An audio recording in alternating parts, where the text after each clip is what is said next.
Chess, na alam natin ngayon, isang laro na nagmula sa Chaturanga ng India bago ang 600 AD. Ang laro ay kumalak sa buong Asia at Europe na umunlad sa 16th century. Isa sa mga unang masters ng larong ito ay isang Spanish priest na nanggalangalang Ruy Lopez. Siya ay isa sa mga unang libro tungkol sa modernong chess sa Europe. Malaki ang contribution niya sa chess, lalo na ang kanyang mga opening theory ng chess, kabilang ang King's Gambit at Ruy Lopez.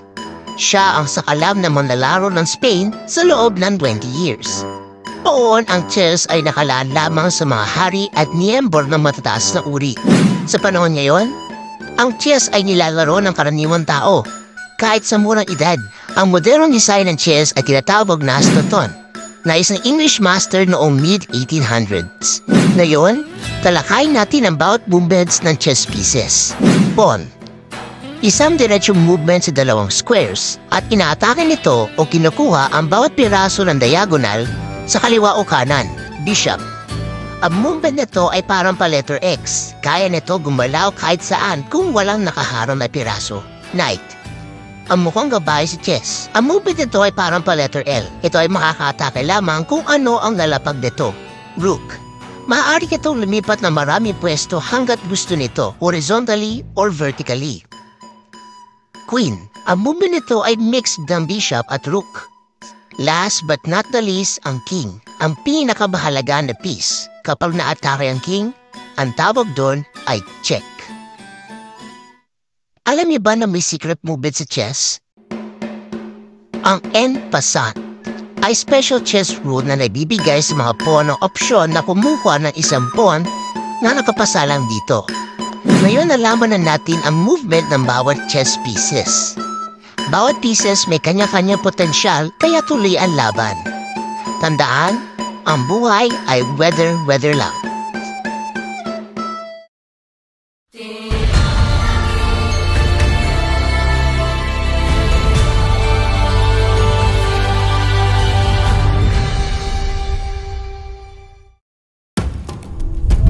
Ang salitang archery ay nagmula sa salitang Latin na arcus na ibig sabihin ay bow. Ito ay nagsimula sa panahon ng bato 20,000 BC.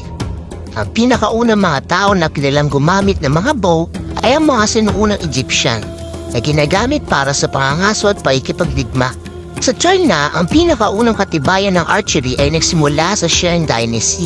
Ginamit ng mga sinuunang tao ang bow sa pagkuha ng pagkain at materyales. Mula na dumating ang pulbura, nabawasan ang kahalagahan ng archery sa paikipagdigma at sa halip ay naging libangan at competitive sports na lang. Kabilang din ang archery sa mga sports ng Olympics. Field ng archery binubuo ng pagtama ng 4 na arrow sa 28 na target. Isang kabuuan ng 112 na arrow na i-shoot sa panahon na pag-ikot at ang pinakamataas na score nito ay 560 na puntos. Target ng archery ay nasasangkot sa pagtama ng target sa itinakdang distansya.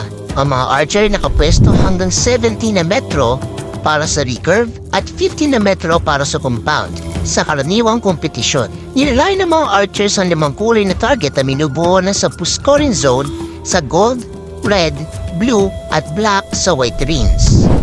May mga parte din ito, kagaya ng bow, arrow rest, arm guard, sights at stabilizer na ginagamit sa mga Olympics.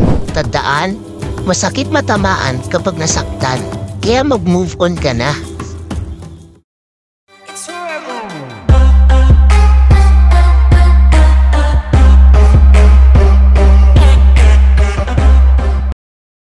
Ang sport na table tennis ay nagmula sa Victorian England kung saan ito'y nilaro ng mga upper class bilang isang after-dinner parlor game.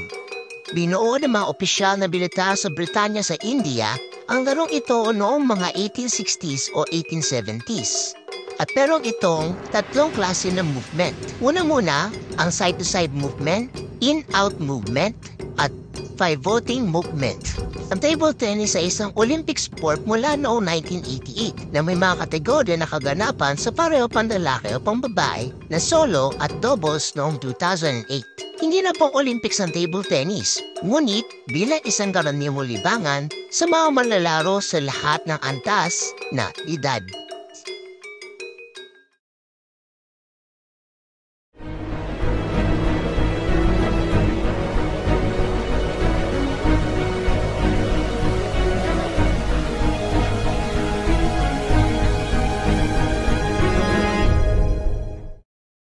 darts ay ginawa mula sa solid wood na nakabalot ng isang strip na lead at nilagyan ng flight na ginawa mula sa turkey feathers.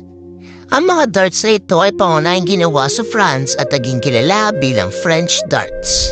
Ang unang pagtukoy sa laro ng darts ay talaga nagmula sa France. Sa darts, maaari kang makakuha ng puntos sa pamamagitan ng mga bahagi sa board.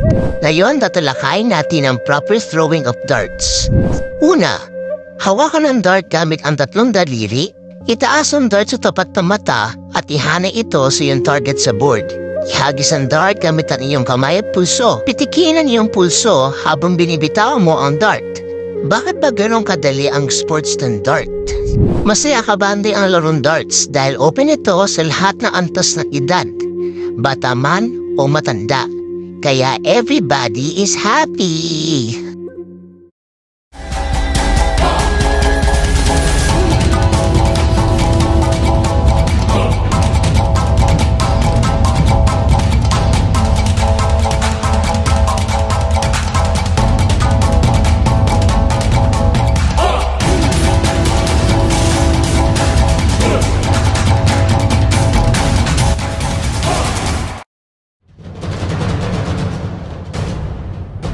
Ang karate, isang martial art na jombag sa kalaban, ay umunlad sa silangang Asya ng maraming siglo. Ang karate ay nagmula sa Japan at ito'y binuo mula sa katutubong nuclear martial arts. Ang mga galaw sa karate ay suntok, sipa at block. Narito ang 8 karate basic movements. The straight punch. Pangalawa, the front lunge punch. The front kick, the side kick, the roundhouse kick, upper rising block, middle block, downward block. Alam niyo ba na kahit ang mga karate masters na may mga black belts na, ay bumabalik muli at nagsasanay ng mga karate fundamental movements. Nasa hanggaman sa iyong paglalakbay sa karate, palaging balikan pa rin at i-review ang mga basics.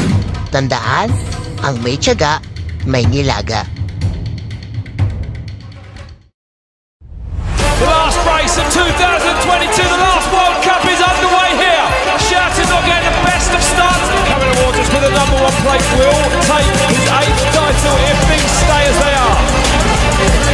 The Shouter's working now. Ang Racing ay tinuturing na unang bisikleta at si Carl von der Is ay tinuturing na father of the bicycle. Ang konsepto nito ay kinuha sa mga British cartwrights. Ay pinikalala kay Dennis Johnson ng London na nagpahayag noong 1818. Marami nagagawa kung sino ang nag-imbento ng bisikleta. Pero ang unang napatunayan nito ay sa Alemania noong 1870. Ang pinakaunang bisikleta ay binansaga na the hobby horse. Ang huling bisikleta ay tinawag na the penny farthing dahil meron silang malaking gulong sa harap at maliit na gulong sa likod. Ang cycling racing sa kalsada ay nagmula noong 19th century. Kahit sa panahon ngayon, marami pa rin patuloy nagsicycling at ginagawa ito bilang exercise at sports. Tandaan, kapag nasemplang, ilakad mo na lang.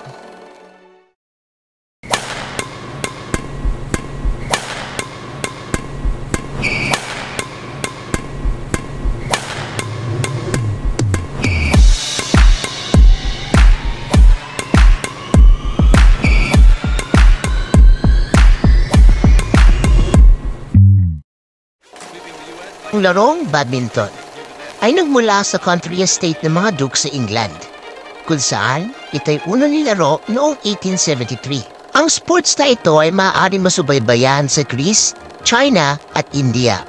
Direkta hinyaho ang badminton sa Pune, na nilaro ng mga opisyal na hukbong British na nakatalaga sa India noong 1860s.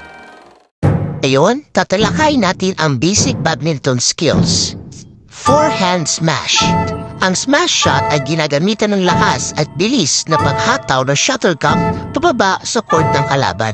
Backhand smash. Ang point of contact ay higit pa o mas kaunti sa linya ng katawan. Jumping smash. Ang jump smash ay isang teknik na karaniwang tumatalo muna bago tumama sa kalaban ang shuttlecock.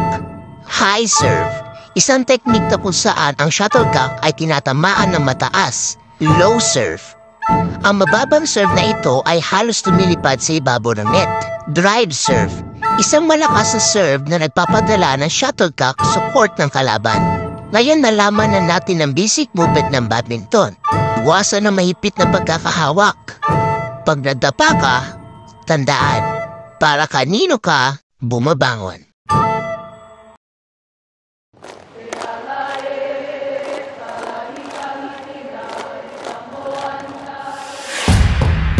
Audio Jungle. Audio Jungle. Sayaw ay talamak ngayon sa buong mundo. Mula pa na mga unang pagpipinta sa kuweba na nagpapakita ng mga taong sumasayaw noong 3,300 BC.